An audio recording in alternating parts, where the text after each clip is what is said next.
This episode of The Outside World is brought to you by Madame Connie's.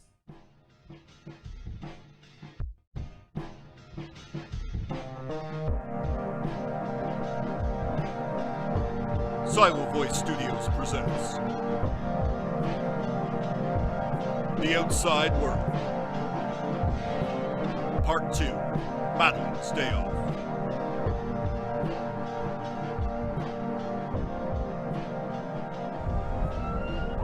Though she couldn't see outside, Madeline was undoubtedly on her way to the desk's headquarters.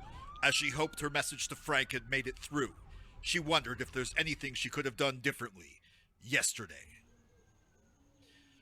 It was her day off, and just as planned, she was spending it with Chad. She had bought an OW Level 3 Visitor's Pass, an exclusive pass.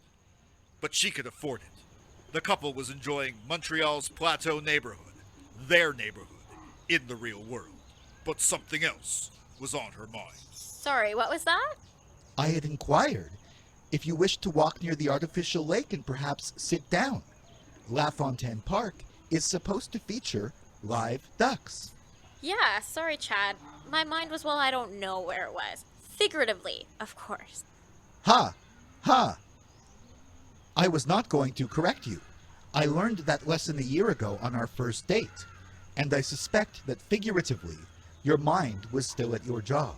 Why do you say that? Because I have been with you the entire day and witnessed nothing that upset you. As you were at work yesterday, I concluded that it must be the source of your present preoccupation. Oh, look, there are ducks. Shall we sit? Of course. And you're right. You're always right. You really know me. Okay, so there was this client, and before you say anything, no, he wasn't a jerk. We screened that out. And yes, he did tip me well. It's just something he said. It really stuck with me, and I can't for the life of me figure out why. What did he say? Well, he was a regular, a desk agent. Mid-level, so we never really talked all that much. But last night he was a little drunk, and just before he turned over for his happy ending, he told me he hadn't gotten a massage this good in 20 years. The last time was after a drinking session with a desk colleague who didn't follow him to the massage parlor. If it was 20 years ago, it must have been a physical massage. And you were just as good as an in-person masseuse. That is something to be proud of, not disturbed by. I was kind of proud. As proud as you can get from an old drunk guy giving you a compliment. But that's not what has me all bent out of shape. It's what he said next. He told me that he never got to bug his friend from work, Robbie, about missing on a great massage because Robbie was transferred and never heard from him again. And that bothers you? Yeah, and I don't know why. I'm hungry. Want to get an authentic real-world plateau lunch? La banquise? Oh, no, sorry. I was thinking of something a little lighter. There was a sandwich place a colleague of mine runs on our off time. We're talking baguettes and, yes, Chad, gourmet cheeses. Brie? Bowie, brie, camembert, whatever you want. You can make it an all-cheese sandwich if you like. Better than a cheese curds in poutine. You know how I love cheese. Agreed. This episode of The Outside World is brought to you by Madame Connie's. The following service is available to humans and androids over the age of majority. Whether you're looking to relieve some stress or fulfill your wildest fantasies, Madame Connie's Massage Emporium is the place for you. Visit us from the comfort of your home and the safety of the box. Hologram in and enter a distant past filled with cars, cash, dirty streets. Take refuge in our clean, dreamy establishment and meet our holographic masseuses. No android employees here. At Madame Connie's, all our staff is human, holographic, and guaranteed to leave you with a smile. Ask for program name The Wrong Side of Town.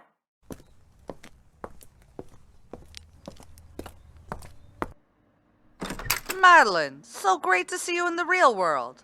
Welcome to my shop. So is this your guy then? Yes, Miss Rosenbaum, this is Chad. Chad, nice to meet you. Tell me, what do you do? He's a computer programmer. Actually, as I am myself an android who was programmed, and I help fix problems in other programs, I see myself more as a psychiatrist for my own kind. A psychiatrist? You mean a doctor? Oy vey, Madeline, tell your mother you're dating a doctor. I will. I'll tell. Yeah, go on. Sweetie, are you okay? What? Yeah. It's just been a long week. I'll tell my mother. So Chad here, he really likes cheese. He did love cheese. More than most androids. But it wasn't cheese that Madeline was thinking about. When Mrs. Rosenbaum had mentioned her mother, her mind drifted to her older sister Safiya. Her late sister, as far as anyone knew. In particular, she thought of something her sister had said before her disappearance. Madeline wasn't even 10 years old at the time, but her sister was out there, in the world, and knew a great deal. At least that's how young Madeline saw it. They were watching a news report about an assassination, not the Cortez assassination that would happen a few weeks later, changing the world as everyone knew it. No.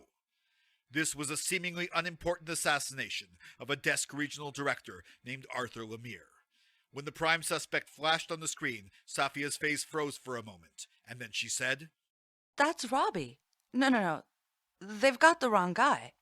Robbie works for the desk, and he just got a promotion. Listen up, sis.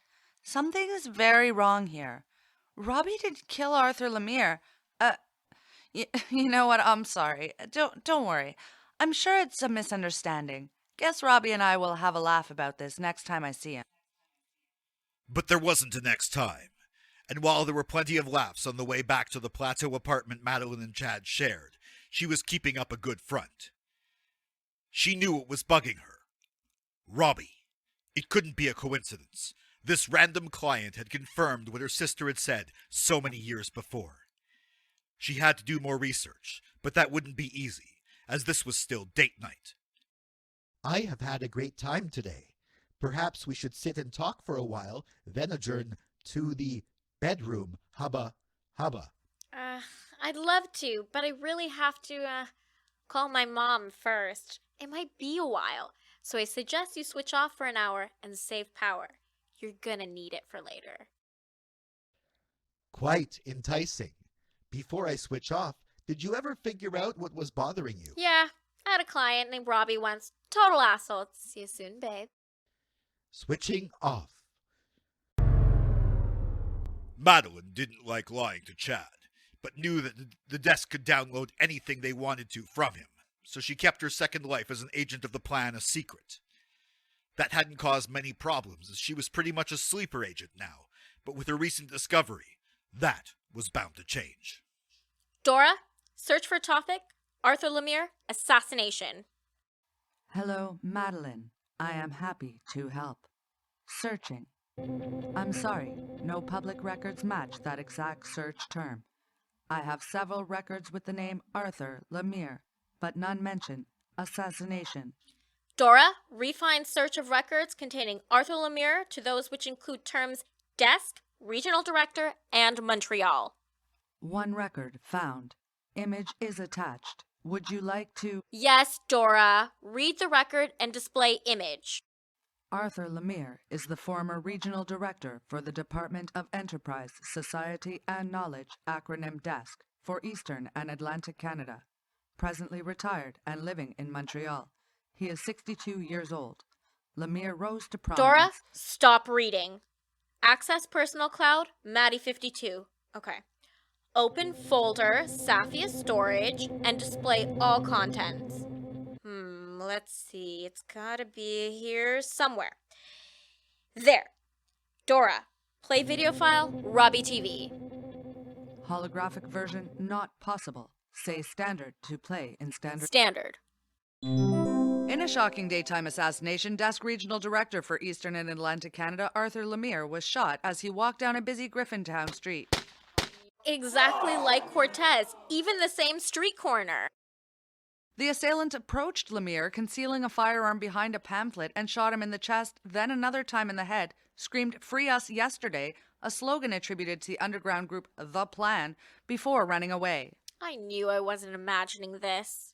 Drone footage of the incident provided an image of the assailant. If you see this man, do not approach. Dora, pause recording.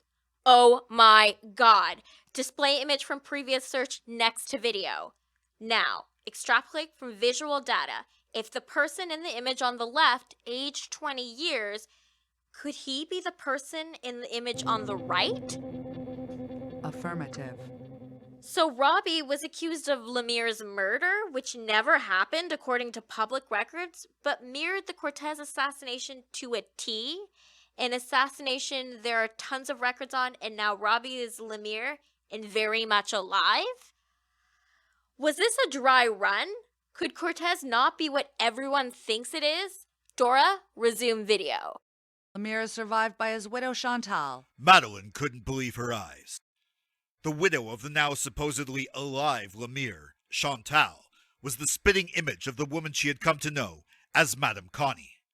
She knew she was in way over her head and needed to get a message to Frank, but couldn't speak with him directly. She texted, "Send your friend to my work tomorrow. I'll give him a special time," to his dummy phone. This was their code for a priority meeting. She didn't mention her new name, as it was a necessary risk. She couldn't trust Madame Connie, and knew that if the contact asked for her blown cover name, it would seem like Frank was doing a routine check on a sleeper agent, and not that she had requested a meeting. She only hoped the kid Frank sent wasn't dumb enough to say Bailey too loud. She almost reprogrammed Chad to sleep the night, but decided against it. Now, on her way to desk headquarters, she was glad she didn't decide to skip the end of their evening. A night of passion with Chad was undoubtedly going to be the last normal experience she would have for a while.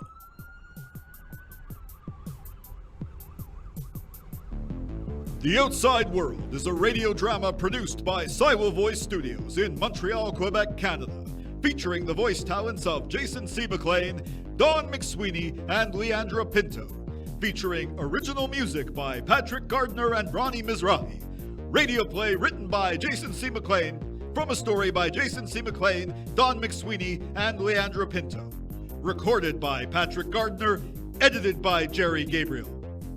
Music is owned by the respective creators, and sound effects are licensed under Creative Commons.